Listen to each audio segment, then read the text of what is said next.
Chapter 1. Mothers. The drizzle over Oklahoma City hadn't dissuaded fans from packing the stadium below, where the Women's College World Series had just ended. Eros, better known as Cupid, hovered in the summer clouds beside Aphrodite above the celebrating team and its fans, wondering why his mother had brought him here. His golden curls clung to his face, damp from the drizzle, in the same way that his mother's hair clung to her neck and shoulders. He pulled his hands from the pockets of his trousers to straighten his bow tie, which was also damp and probably ruined.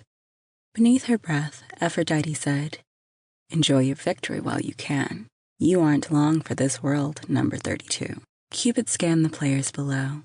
"Who's number 32? Aphrodite put her hands on her hips, a gesture he'd come to associate with anger. Even in her long blue gown and heels, she could be intimidating. That makes one person who hasn't heard of her. Come on, darling. Her name has been on the lips of every mortal in America for months." Cupid lifted his palms and shook his head. Aphrodite nearly spit when she said, "Ellie Beaufort." Cupid had heard of her. He'd received countless prayers from young men and women who'd apparently fallen in love with her. He now understood his mother's annoyance. The less she was worshipped, the weaker her powers became. It was true of all the gods. His best strategy was to downplay and distract. "She's an exceptional athlete, Mother. Nothing more." The goddess of love glared at the field below, where number 32 sat perched on the shoulders of her teammates, laughing with glee. "She does have a certain je ne sais quoi about her. No." Cupid knew better than to take his mother's bait. "I don't know what they see in her," he lied.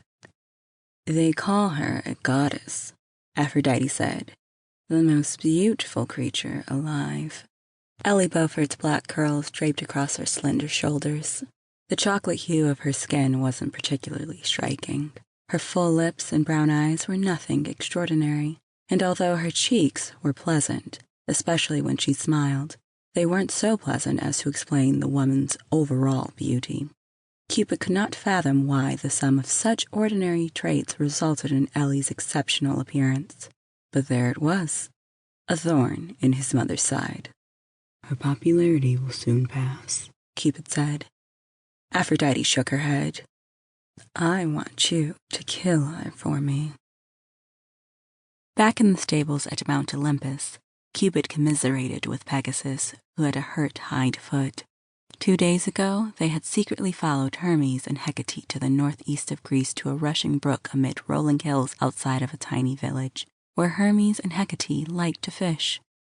The swift messenger god and the goddess of witchcraft, who'd been shot with Cupid's arrows aeons ago, shared a deep love but had never acted on it. This was beyond Cupid's understanding. While it was true that his arrows couldn't force love between people, they were powerful enough to overwhelm even the strongest gods and goddesses possessing an iota of desire in their hearts.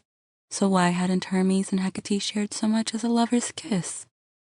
"Should I shoot them again?" Cupid had asked Pegasus telepathically. The winged horse had nodded his reply with a wink. Then Hermes had suddenly straightened his back and had looked around from where he sat on the bank, as if he had sensed their presence. As Cupid and Pegasus had attempted to fly away, Pegasus's right hind foot got caught in a crevice.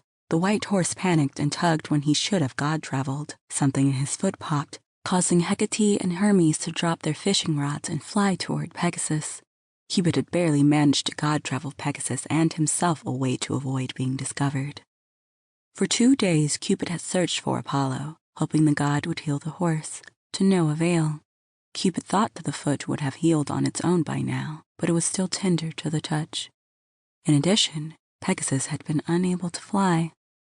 This could mean only one thing. Hecate had hexed him. If she had done so wittingly, she would have visited them by now to learn why they had been spying. Cupid suspected that she'd cast a blind spell, unaware of her victim's identity, but hoping to out a powerless deity.